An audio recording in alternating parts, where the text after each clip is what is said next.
আলহামদুলিল্লাহ ওয়াসসালাতু ওয়াসসালামু আলা রাসূলিল্লাহ ক্বালা আল্লাহু তাআলা ফিল কুরআনিল মাজিদ বিসমিল্লাহির রহমানির রহিম মা আতাকুমুর রাসূলু ফাখুযুহু। আল্লাহ পাক রব্বুল আলামিন এই জগতের মানুষদেরকে, ইমানদারদেরকে নির্দেশ দিয়েছেন, মা আতাকুমুর রাসূলু ফাখুযুহু, আমার রাসূল তোমাদিগকে যে সমস্ত আইন বিধান শিক্ষা প্রদান করেন সেগুলি তোমরা গ্রহণ করে জীবনে বাস্তবায়ন করো। তো আলহামদুলিল্লাহ, আল্লাহর রাসূলের মান ইউতি'র রাসূল ফাকাদ আতা আল্লাহ, রাসূলুল্লাহর আনন্দের সঙ্গে রসুলুল্লাহর আনুগত্য করা, রসুলুল্লাহর বলা শিক্ষাসমূহ বাস্তবায়ন করা, প্রকৃতপক্ষে ওই প্রত্যেকটা বিষয় এসেছে আল্লাহর কাছ থেকে। অতএব সে ব্যক্তি যেন আল্লাহরই আনুগত্য করলো, আল্লাহ রাব্বুল আলামিনকেই মান্য করলো। বাবু কিয়ামে লাইলাতুল কদরি মিনাল ঈমান, এই হাদিসের এই হেডিং কিয়ামু লাইলাতুল কদর, লাইলাতুল কদরে, কদরের সেই রাতে একটু জাগ্রত থাকা, আর কদর রাতে জাগ্রত থাকা এবং আল্লাহর পছন্দের ইবাদত সমূহের মধ্যে নিজেরে নিয়োজিত রাখা, এইটা মিনাল ইমান, এটাও ইমান বৃক্ষের একটা মহা গুরুত্বপূর্ণ। এখান থেকে আরম্ভ করি অনেকগুলি বাব ইমাম বুখারী বর্ণনা করবেন, সেগুলি পজিটিভ। পজিটিভ মানে যে আমলগুলি অনেক প্রশংসনীয় আমল এবং বাস্তবায়ন করতে হবে। আগে তো আমরা শুনলাম অনেকগুলি নেগেটিভ, যেগুলি গুনাহের কাজ সেগুলি বর্জন করতে হবে। এখন বলা হচ্ছে যে যেগুলি বাস্তবায়ন করতে হবে। তাহলে বোঝা গেল ইমান পরিপূর্ণ হওয়ার জন্য মানহিয়াত, মানহিয়াত বলে, মানহিয়াত মানে নিষিদ্ধ বিষয়গুলি বর্জনও করতে হবে, অনুরূপভাবে মা'মুরাত, ইমতিসালিয়াত এগুলি বাস্তবায়ন করতে হবে। তো আলহামদুলিল্লাহ, যারা বলেছেন যে এই যে মুরজিয়ারা বলেছিলেন না যে 1000 বোতল মদ খেলেও জাহান্নামে যাওয়া লাগবে না, 1000 ওয়াক্ত নামাজ ছাড়লেও জাহান্নামে যাওয়া লাগবে না, এ সমস্ত একটা ভুয়া কথা। কোরআন হাদিসের আলোকে এইগুলি গ্রহণযোগ্য না। বাবু কেয়ামে, বাব, আমরা বাবুন যদি পড়ি, বাবুন আলামাতুল ইমান, ইমানের চিহ্ন নিদর্শন সমূহের আলোচনা কিন্তু শুরু হয়ে গেল, মনোযোগ দিবেন। কিয়ামু লাইলাতুল কদরে, কদরের রাতে, যেমন মাগরিবের নামাজটা জামাতের সঙ্গে আদায় করলেন, বা সম্ভব হলে গোসলও করে নিলেন, জাহিরি ময়লাও সাফ করলেন, তারপরে ভালোভাবে তওবা করে জামাতের নামাজ, মাগরিবের নামাজটাও পড়লেন, সুন্নতে মুআক্কাদা, তারপরে আবার 6 রাকাত নফল আছে সেগুলিও আদায় করলেন, যাতে এই কদরের রাতটা একটু দাঁড়ানো অবস্থায় ইবাদত করা যায়। আর দাঁড়াবার ক্ষমতা যার নাই তিনি বসে করবেন, কিন্তু জাগ্রত তো আছেন। এটা ইমানের শাখা সমূহের মধ্য থেকে একটি শাখা, রাসূলুল্লাহ বলছেন। সনদটা শুনুন। নবী কল হাদাসানা আবুল ইয়ামান, আবুল ইয়ামান বিখ্যাত উস্তাদ ইমাম বুখারী রহমতুল্লাহ আলাইহি, আবুল ইয়ামান কলা আকবরানা শুআইবুন কলা হাদাসানা আবু জেনাদে আনিল আরাজে, আনিল আরাজে বিখ্যাত মুহাদ্দিস ছিলেন, কিন্তু এক পা একটু ল্যাংড়া মতো ছিলেন, তাবিঈ ছিলেন। আন আবি হুরায়রা রাদিয়াল্লাহু তাআলা আনহুর বিখ্যাত ছাত্র ছিলেন উনি। কলা রাসূলুল্লাহ সাল্লাল্লাহু আলাইহি ওয়াসাল্লাম, আবু হুরায়রা বলেছেন যে রাসূলুল্লাহ বলেছেন, মান ইয়াকুম লাইলাতুল কদরে, কোনো একজন মোমেন পুরুষ বা মহিলা যদি দণ্ডায়মান হয়ে আল্লাহর পছন্দের ইবাদত মানে সালাত কায়েম করে, দাঁড়িয়ে দাঁড়িয়ে জিকির আজকার করে, দাঁড়িয়ে দাঁড়িয়ে নফল নামাজ পড়ে, কোরআন তেলাওয়াত করে, এরকম যদি করে, মাইয়াকুম লাইলাতুল কদরে, কদরের রাতে। কদর শব্দটার কি ব্যাখ্যা হবে আমি এখন আপনাদের সামনে বর্ণনা করে দিব, তার অনুবাদটা আগে শোনেন। মাইয়াকুম লাইলাতুল কদরে, কদরের রাতে যদি কোনো একজন ইমানদার পুরুষ বা মহিলা, মহিলারা তো নিশ্চয় নিজের গৃহের মধ্যে ইবাদতের পরিবেশ তৈরি করে সেখানে সুন্দরভাবে বাড়ির অন্যান্য মেয়েদেরকে নিয়ে, বউদেরকে নিয়ে সেখানে ইবাদত করতে পারবে। মোটামুটি কদরের রাতে যদি কেউ দণ্ডায়মানে ইবাদত করে, ঈমানান ওয়া ইহতিসাব, ঈমান মানে নিশ্চয়ই এই লাইলাতুল কদরের মর্যাদা এগুলির উপরে তার বিশ্বাসও আছে, আর ইহতিসাব, আর আল্লাহ রাব্বুল আলামিনকে আনন্দ দেওয়ার জন্য, লিওয়াজহিল্লাহ, আল্লাহ রাব্বুল আলামিনকে খুশি করবার জন্য এই ইবাদতগুলি সে করছে, মানুষজনকে দেখাবার উদ্দেশ্যে না। এবং আল্লাহ রাব্বুল আলামিন তাকে বিরাট পুরস্কার দিবেন, রসুলের মাধ্যমে জানিয়েছেন। তাহলে এই ধরনের লিওয়াজহিল্লাহ এবং লে হসুলে আল আজরে মিনাল্লাহ, আল্লাহ রাব্বুল আলামিনের পক্ষ থেকে বিরাট পুরস্কার পাবেন, এইটাই পুরস্কারের আশায়। এবং ঈমান তো তার থাকতেই হবে, ঈমান তো থাকতে হবে। ঈমান তাকে উত্তেজিত করেছে, ঈমান তাকে উৎসাহিত করেছে। এই ধরনের ঈমান পরিপূর্ণ হওয়ার জন্য এইটাও দাঁড়াতে হবে আজকের রাতে। আর ঈমান বৃক্ষের একটা গুরুত্বপূর্ণ শাখা। এই সমস্ত বিশ্বাস দিলের মধ্যে রেখে যদি কেউ লাইলাতুল কদরে দাঁড়ায়, এই ধরনের, রাসূলুল্লাহ তো রমজান মাসে আর বাইরেও তাহাজ্জুদ নামাজ 12 রাকাত পড়তেন।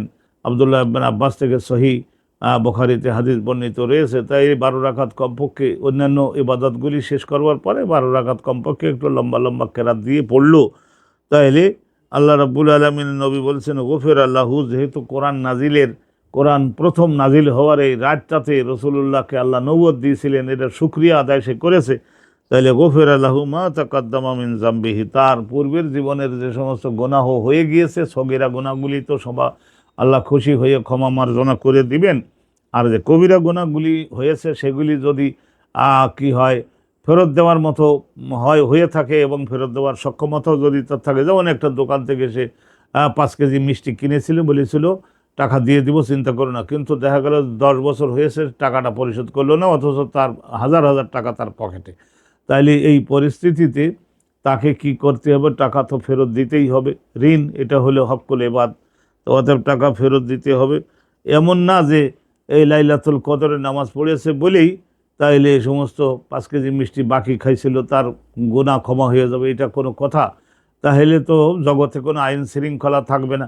আর যদি ফেরত দেওয়ার যোগ্য না এই ধরনের কোনো হয়, তাহলে জীবনের মতো তওবা করে নিতে হবে। আর যদি দেখা যায় যে ফেরত দেওয়ার যোগ্য জিনিস কিন্তু ফেরত দেওয়ার মতো সক্ষমতা নাই, তাহলে কবে মৃত্যু হয় জানা যায় না, তাইলে অন্ধকারের রাতের মধ্যে হলেও সেই ব্যক্তির হাতে পায়ে ধরে যদি চোখে পানি নিয়ে ক্ষমা চাইয়ে নেওয়া হয়, বারবার তাগাদা দিয়ে কয়েকদিন প্রয়োজন হলেও ক্ষমা চাইলে ক্ষমা করে দিতে পারে। তাইলে এহতেসাবান গফিরা লাহু মা তাকাদ্দামা মিন জামবিহি, এই একখানা হাদিস আমরা শুনলাম। এখন আপনাদের সামনে আমি একটু আলোচনা করতে চাচ্ছি এই বিষয়টা যে কদর শব্দটার অর্থ কি। ইন্না আনজালনাহু ফি লাইলাতিল কাদরে, এই যে আছে কদর শব্দটার 3টা অর্থ তফসির কারকগণ বলেছেন। কদর অর্থ হলো মর্যাদা, যেহেতু আল্লাহ রাব্বুল আলামিন নিজেই কোরআন শরীফ বলেছেন যে খায়রুম মিন আলফে শাহর, এই একটা 12 ঘন্টার একটা রাতের মর্যাদা আমি দিয়েছি 1000 মাসের মর্যাদার তুলনায়। যে 1000 মাসের মধ্যে লাইলাতুল কদর নাই, এই ধরনের 1000 রাতের মর্যাদার চাইতেও এই একটা রাতের মর্যাদা আমি বেশি দিয়েছি। কারণ কি? কারণ হলো মানব জাতির সৃষ্টির মূল উদ্দেশ্য হলো যে আমি তাদেরকে দিয়ে আমার পছন্দের আমলসমূহ করাবো, এবাদাত বাস্তবায়ন করাবো। আর এবাদাত বাস্তবায়ন করাতে গেলে তো এবাদাত কি কোনটা বর্জন কোনটা বাস্তবায়ন সবগুলোই তো তাদেরকে জানাতে হবে। তো সেই হিসাবে আমি কোরআন নাজিল করছিলাম এই লাইলাতুল কদরে। নাজিল করছিলেন বলতে কি, আল্লাহর আরশের নিচে যে লৌহে মাহফুজ আছে, ওই লৌহে মাহফুজের থেকে 16 আনা কোরআন শরীফটাকে আল্লাহ রাব্বুল আলামিন নামাইয়ে দিয়েছিলেন মানুষের বসবাসের নিকটবর্তী আকাশের বাইতুল ইজ্জাত নামক। ইজ্জাত শব্দের অর্থ হলো মর্যাদা এবং শক্তি। তাহলে মর্যাদা এবং শক্তির কেন্দ্র মানে কোরআনের মধ্যে বিষয়গুলি যারা গ্রহণ করে বাস্তবায়ন করে তারা মর্যাদাবান হয়, তারা শক্তিশালী হয়। তা সেই হিসেবে ওই বাইতুল ইজ্জাত নাম দেওয়া হয়। বাইতুল ইজ্জাত পর্যন্ত গোটা কোরআন নাজিল করেছেন, তো সেই হিসেবে বলা যাবে পুরা কোরআন নাজিল হওয়ার রাত। আবার ওখান থেকে বিসমিল্লাহ সহকারে সূরা আলাকের প্রথম 5খানা আয়াত, বিসমিল্লাহির রহমানির রহিম, বিসমিল্লাহ ছাড়া তো কিছু নাজিল হয় না, বিসমিল্লাহির রহমানির রহিম, ইকরা বিসমি রাব্বিকাল্লাযী খালাক, খালাকাল ইনসানা মিন আলাক, ইকরা ওয়া রাব্বুকাল আকরাম আল্লাযী আল্লামা বিল কলম আল্লামাল ইনসানা মা লাম ইয়ালাম। এই 5খানা আয়াত আল্লাহর পক্ষ থেকে নাজিল হয়েছিল আল্লাহর পরিচয়। আর এখানে মানবকে আল্লাহর পরিচয় জেনে তারপরে সবচাইতে প্রথম যে পবিত্র কর্মটা করতে হবে সেই পবিত্র কর্মটা ছিল এডুকেশন, ইম্পর্টেন্স অফ এডুকেশন।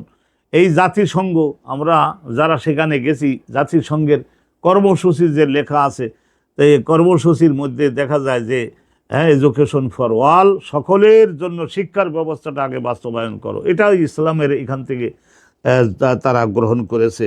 রসুলুল্লাহর উপরে প্রথম নাজিল হলো ইকরা বিসমি রাব্বিকাল্লাযী খালাক।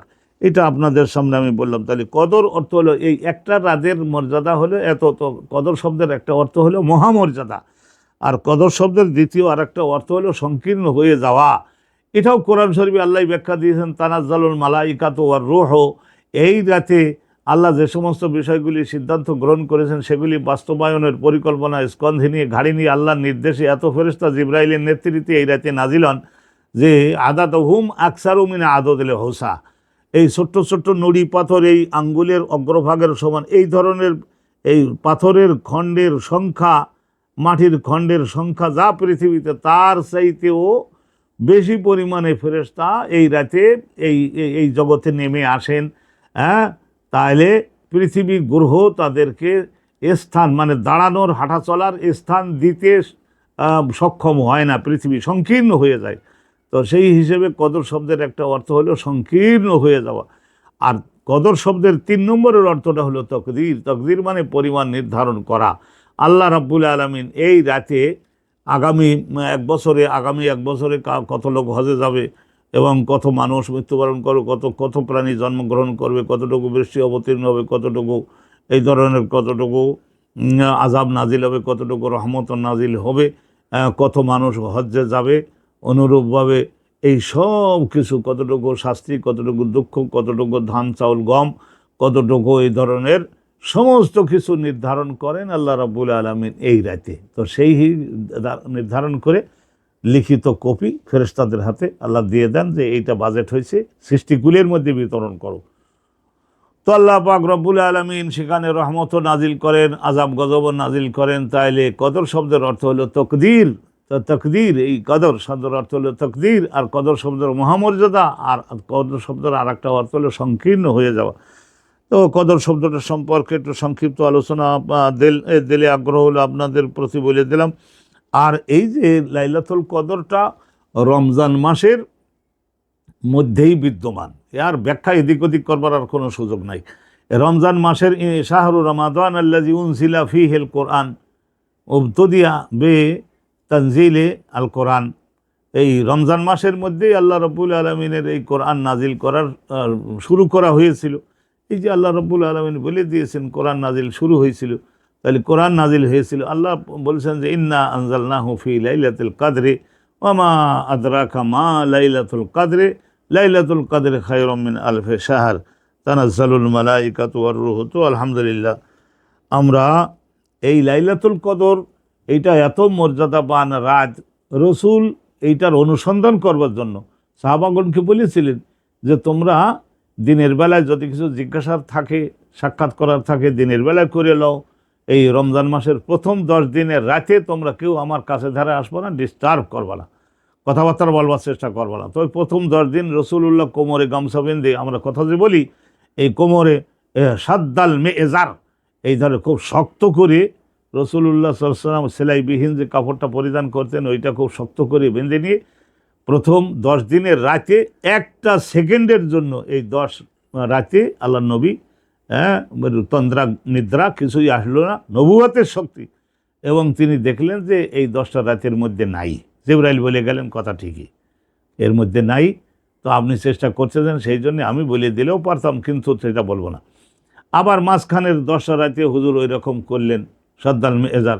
তারপরে অনুরূপভাবে সাহাবাগণকে বললেন যে না, এই 10 রাতের মধ্যেও নাই। তারপরে বললেন আল্লাহ তাআলা 18, 19 ওই রকম একটা রাতে আল্লাহ রাব্বুল আলামিন দিনের বেলায় রসুল্লাহ একটু তন্দ্রা গেলেন, ঘুমের মধ্যে আল্লাহ জানালেন যে নিকটে এসে গেছে, তার মানে শেষের 10 রাতের মধ্যে পাওয়া যাবে।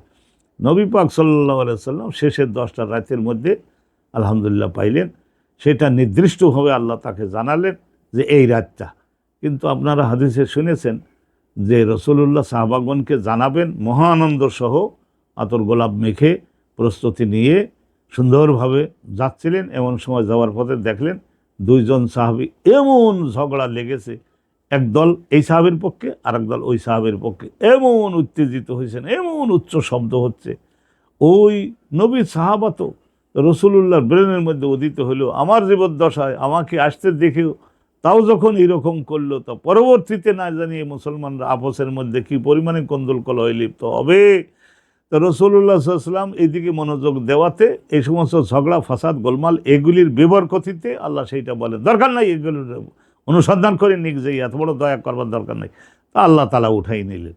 রসুল্লাহ যাই বললেন যে সর্বনাশ তোমরাই করেছো, তা ঠিক আছে তোমরা অনুসন্ধান করো। তবে নবী পাক তো রহমাতুল্লিল আলামিন ছিলেন, রাগ হলেও সেই রাগ আবার দ্রুত আবার মুছে যেত, কন্ট্রোলে আনতে পারতেন। তো রসুল্লাহ আবার স্বাভাবিক হয়ে বললেন যে শেষের, আমার যতটুকু মনে পড়ে, শেষের 10 রাতের বেজোড় 21, 23, 25, 27, 29 এই 5টা রাতের মধ্যে আছে।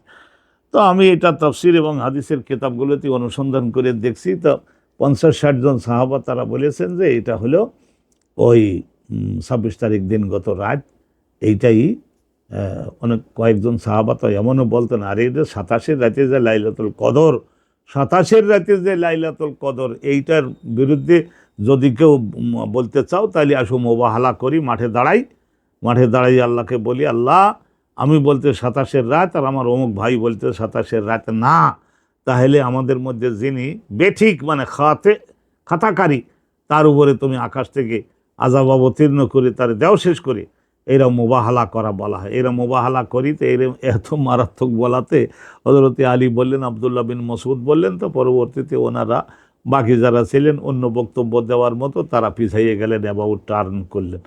তো দেখা গেল যে 27 তারিখ আলহামদুলিল্লাহ আমি একবার কাবা ঘরে এই 27 তারিখের মধ্যে একবার রাতে, আর প্রত্যেক রমজানে তো শেষের দিকে 10 দিনের নামাজে যাই, কিন্তু ওই 27 তারিখের রাত যখন আসলো, 26 তারিখের দিন, তো দেখলাম যে মনে একটা কোটি খানেক মক্কা মুকাররমা জেদ্দা সহ আশপাশ মদিনা সমস্ত সৌদি আরবের থেকে আশপাশের দেশগুলি থেকে এত লোক জমা হলো যে মনে হলো যেন 2 কোটি লোক বোধহয় সেদিন কাবা ঘরের কানেক্টিং, ওই মিসফালা থেকে শুরু করে ওই যে বিভিন্ন রকমের আল্লাহ থেকে শুরু করে সব জায়গায় বিল্ডিং, অট্টালিকা, ছাদ, পাহাড়, পর্বত সব জনসমুদ্রে পরিণত হয়ে গেল। তাইলে অন্য দিনের তুলনায় 10 গণ মুসল্লি যে বাড়লো, তা বোঝা যায় কলবের মধ্যে আল্লাহ ডাক দিয়ে দেয় যে এই যে যাচ্ছে ছেলে, ঝগড়ার কারণে তোমাদের কাছ থেকে কেড়ে নিয়েছিলাম, তবে আমি তো চাই যে তোমাদের আবার থালে দিয়ে দিই। তো এত পরিমাণে আলহামদুলিল্লাহ আমরা লাইলাতুল কদর যখন আসবে তো ওই ধরনের আমরা যেন একটু চেষ্টা সাধনা করি। তাছাড়াও লাইলাতুল কদরের সমান সওয়াব রাসূলুল্লাহ আল্লাহর কাছ থেকে বলে কই অন্যান্য রাত, এই জিলহজ মাসের প্রথম 10 দিনের রাত, এটা কুল্লু লাইলাতিন মিন এই যে শাহরে জিলহিজ্জা তুসাবি লাইলাতুল কদর। অনুরূপভাবে আল্লাহ পাক রব্বুল আলামিন আমাদেরকে রহমত দান করুন, আমাদের সকলের কিসমতে আল্লাহ এ সমস্ত রহমত যেন আল্লাহ রব্বুল আলামিন দান করেন।